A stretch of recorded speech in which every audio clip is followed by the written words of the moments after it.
नमस्कार, मैं हूँ प्रिया गोस्वामी। आप देख रहे भारत केसरी न्यूज। आइए नजर डालते हैं प्रदेश की छोटी बड़ी खबरों पर। उत्तर प्रदेश के बहराइच से बड़ी खबर आ रही है, जहां अपने तुगलकी मिजाजी और लापरवाही उल्टे सीधे हरकतों की वजह से चर्चा में रहने वाले डीएफओ कतरनिया ने एक बार फिर नया गुल खिला दिया, जिससे एक बार फिर वह सुर्खियों में है, वह भी गलत वजह से। दरअसल वन विभाग में प्रतिबंधित सेंचुरी क्षेत्र में वन कर्मियों ने 4 शिकारियों को पकड़ा था, पर स्थानीय दबंग वन कर्मियों से धक्का मुक्की करके गाली गलौज करते हुए जबरन शिकारियों को छुड़ा ले गए। इस घटना की चर्चा से क्षेत्र में चारों ओर होने लगी। इस पर एक न्यूज एजेंसी के पत्रकार ने डीएफओ कतरनिया से फोन पर घटना के संदर्भ में जब पूछा तो डीएफओ ने खुद स्वीकार किया कि इस तरह की घटना हुई है, लेकिन महिला पुलिसकर्मियों के ना होने की वजह से दबंगों ने बदतमीजी करते हुए सभी आरोपियों को जबरन छुड़ा लिया और अपने साथ ले गए। हम इनके ऊपर कार्रवाई करेंगे। अब हम आपको पहले ऑडियो सुनाते हैं, जिसमें डीएफओ ने इतनी बड़ी घटना का होना पहले तो कबूल किया, लेकिन डरपोक डीएफओ दबंगों के आगे बेबस हो गया तो कैमरे के सामने अपना बयान ही बदल दिया। पहले आप ऑडियो सुनिए और तस्वीरों को देखिए कि कैसे वन कर्मियों से दबंग झगड़ा कर रहे हैं और किस तरह से शिकारियों को छुड़ा कर ले जा रहे हैं। उसे देखकर आपको समझ आ जाएगा और अंदाजा लगा सकते हैं कि आखिर जंगल में डीएफओ कौन सा कानून चला रहे हैं। ऑडियो और लड़ते हुए दबंगों की वीडियो देखें।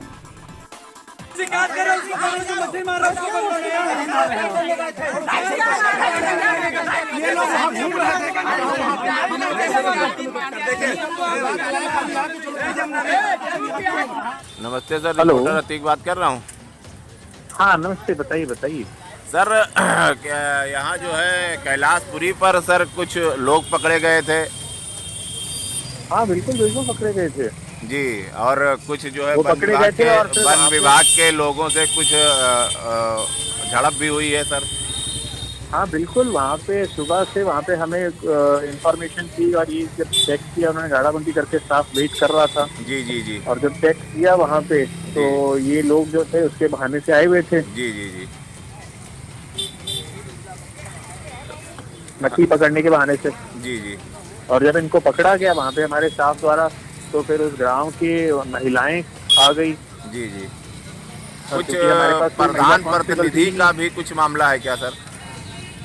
उससे प्रधान पे तो फोन आ रहा था, प्रीतम निषाद। हाँ, मिलके अच्छा, वहाँ पे अच्छा। आदमी को उसको निकाला है वहाँ पे। जी जी। अब हमारे पास कोई महिला कांस्टेबल या कोई वो नहीं है तो उसका फायदा उठा गए। बिल्कुल बिल्कुल। अब लेडीज आगे तो हमारा स्टाफ कुछ कर नहीं पाया वहाँ पे। बिल्कुल सर, बिल्कुल सर। और वहाँ पे वो पूरा लेके गए हैं। जी जी। उनके पास से एक वो पानी की बोतल टाइप की जो होती है जी, वो मिला था। उसके अंदर छोटी छोटी मछलियाँ डाली हुई थी। जी जी। जो बड़ी मछलियाँ पकड़ने के लिए जो चारा टाइप का जो काम आता है। जी जी जी बिल्कुल। मैं 1 मिनट में आपको करता हूँ। Okay sir, okay sir. कहानी में असली ट्विस्ट तब आया जब डरपोक डीएफओ अपने ही बयान से पलट गया। अब हम आपको डीएफओ का वह बयान सुनाते हैं। सुनिए और सोचिए कि किस तरह से योगी सरकार के अधिकारी काम कर रहे हैं। अब आप ही सोचिए कि आखिरकार जब एक जिम्मेदार अधिकारी सारी संपत्तियों को बचाने में इस तरह से नाकाम साबित होगा तो मनबड़ों का हौसला 7वें आसमान पर होगा। आखिर ऐसी क्या मजबूरी है कि सख्त कानून लागू करने के मामले में मशहूर योगी सरकार का यह अधिकारी इतना क्यों मजबूर हो गया और पलटू राम बन गया। जरा से चूक पर गरीबों को कानून का खौफ दिखाने वाली योगी सरकार और उनके अधिकारी इस मामले में दबंगों पर क्या कार्रवाई करेंगे, यह देखने का विषय है। क्योंकि अगर कार्रवाई नहीं हुई तो कानून का माखौल उड़ाया जाएगा, कानून का इकबाल खत्म होगा।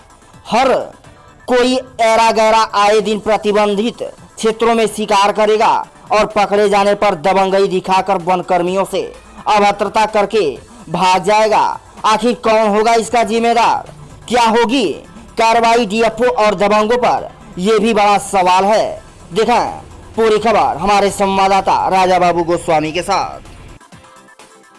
सर, कतरनिया रेंज में सेंचुरी में बने महादेवा ताल में मछली मारते हुए कुछ शिकारी पकड़े गए थे वन विभाग की टीम द्वारा, उन पर क्या अभी तक कार्रवाई हुई है?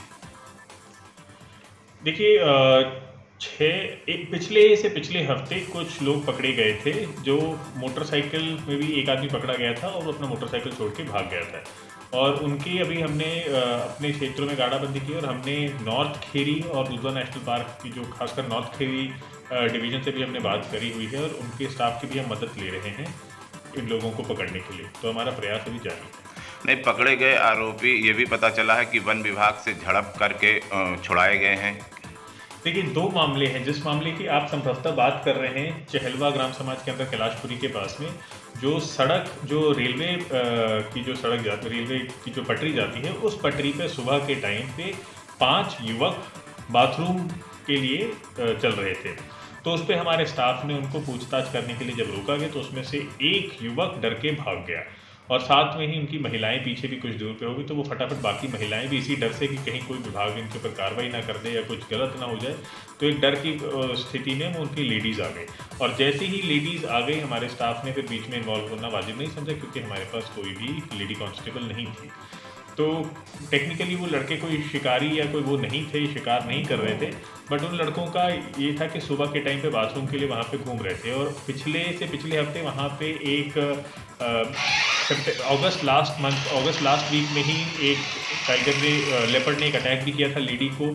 इसी चक्कर में जब वो सुबह बाथरूम के लिए गए थे, तो इसी संदर्भ में ही हमारा स्टाफ उन्हें ये भी समझा रहा था कि सुबह के टाइम पे, अर्ली मॉर्निंग आवर्स पे, यदि आप बाथरूम के लिए इस टाइम पे जंगल के पास में जो रेलवे की पटरी है उसके पास में जाएंगे तो कहीं इस टाइप का वारदात ना हो जाए, इसी सेंसिटाइजेशन के लिए किया था। तो कोई प्राइमा फेसा ही ऐसे उन लोगों का कोई जुर्म था नहीं, लेकिन वो डर के मारे भाग गए थे। इसमें फिर बाद में संबंधित वो सारे आए भी, जितने बच्चे थे उनके संबंधित जो ग्राम प्रधान थे वो भी गाँव में वो भी आए थे रेंज ऑफिस पे। उन्होंने भी ये चीज़ का आश्वासन दिया है कि हम ऐसी घटना वापस, मतलब इस टाइप का कोई भी वापस नहीं होगी इंसिडेंट। सर, वीडियो में साफ दिख रहा है कि जो लोग हैं वो वन विभाग की टीम से हाथापाई कर रहे हैं, इस पर क्या कहना? ये वीडियो मेरे संज्ञान में नहीं है। ये मैं इस वीडियो में, क्योंकि रेंजर सर से हमने रिपोर्ट मंगवाई थी और एसडीओ से भी हमने रिपोर्ट मंगवाई थी और उसमें यही निकल के आया है कि वो जो लेडीज़ थी वो वहाँ पे आ गई थी, इस बात की रिपोर्ट में जिक्र है, लेकिन लोगों का कोई क्राइम इसमें पर्टिकुलरली सिद्ध नहीं हुआ है, क्योंकि महादेवा ताल उसके रोड के एक तरफ है, वो होना है, बट मतलब महादेवा ताल उसके बगल में है, but this does not directly prove, और ना ही उनके पास कोई हंटिंग में मिला है, ना ही कुछ मछली मिली है। तो सिर्फ हम शक के बिना पे इस पर किसी के ऊपर कोई कार्रवाई करनी कानूनी उचित है।